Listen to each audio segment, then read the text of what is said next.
नमस्कार। Postal life insurance मतलब PLI और रूरल पोस्टल लाइफ इंश्योरेंस यानी आरपीएलआई पॉलिसी धारकों से जुड़ा है। जी। हमारे पास डाक विभाग का एक सर्कुलर है और ग्राहकों के लिए एक नोटिस भी।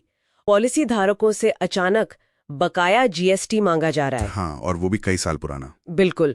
तो कंफ्यूजन बहुत है। हाँ, देखिए, असल में इसकी जड़ वो जीएसटी कानून में है जो 1 जुलाई 2017 से लागू हुआ था। अच्छा, 2017 से? जी हाँ।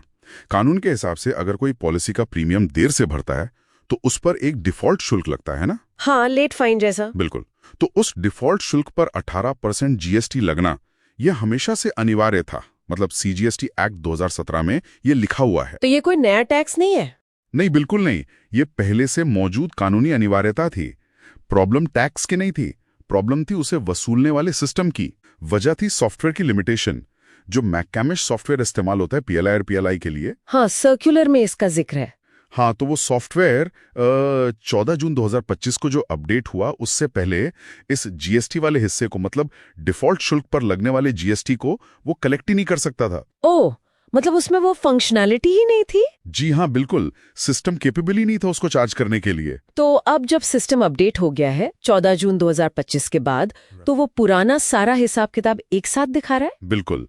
अब जो अपडेटेड सिस्टम है वो 1 जुलाई 2017 से लेकर अब तक जब जब पॉलिसी धारक ने देर से प्रीमियम भरा और डिफॉल्ट शुल्क लगा, हाँ। उस हर डिफॉल्ट शुल्क पर लगने वाला जो जीएसटी था उसे कैलकुलेट कर रहा है। अच्छा। इसीलिए ये बकाया जीएसटी दिख रहा है। और ये एक मुश्त आ गया है। हाँ, यही है।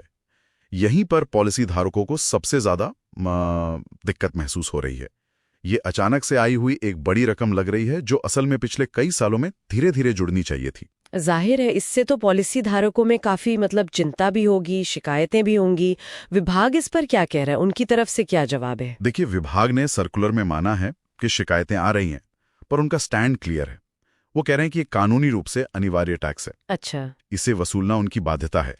तकनीकी सीमाओं की वजह से हाँ देरी हुई, लेकिन टैक्स की देनदारी तो बनती थी, वो खत्म नहीं हुई थी। सर्कुलर में साफ लिखा भी है कि ये बकाया जीएसटी वही रकम है जो पॉलिसी धारकों को डिफॉल्ट शुल्क के साथ नियमानुसार देनी ही थी, बस पहले सिस्टम ले नहीं पा रहा था। समझ गई। अच्छा, इसमें एक और बात है। मान लीजिए किसी ने हाल ही में 2024 में मैन्युअली डिफॉल्ट शुल्क भरा हो पोस्ट ऑफिस जाकर, और शायद उस पे जीएसटी भी दिया हो, तब क्या उन्हें ये दोबारा देना पड़ेगा? ये एक बहुत जरूरी सवाल है।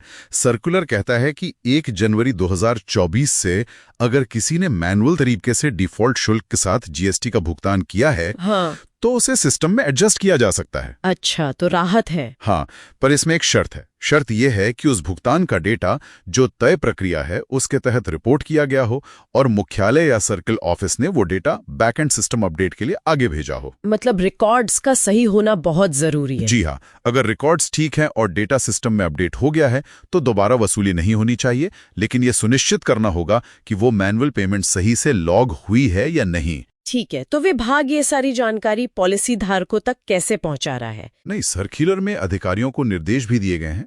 कहा गया है कि वो ग्राहकों को और जो काउंटर पर स्टाफ बैठता है उनको इस बदलाव के बारे में पूरी जानकारी दें, समझाएं कि ये क्या है और क्यों है। अच्छा। साथ ही पोस्ट ऑफिस काउंटरों पर एक पब्लिक नोटिस, मतलब सार्वजनिक सूचना भी लगाने को कहा गया है, ताकि लोगों को पता चले। हाँ, और उस नोटिस में इस पूरी प्रक्रिया से जो असुविधा हुई है उसके लिए खेद भी जताया गया है। कोशिश यही है कि थोड़ी पारदर्शिता रहे।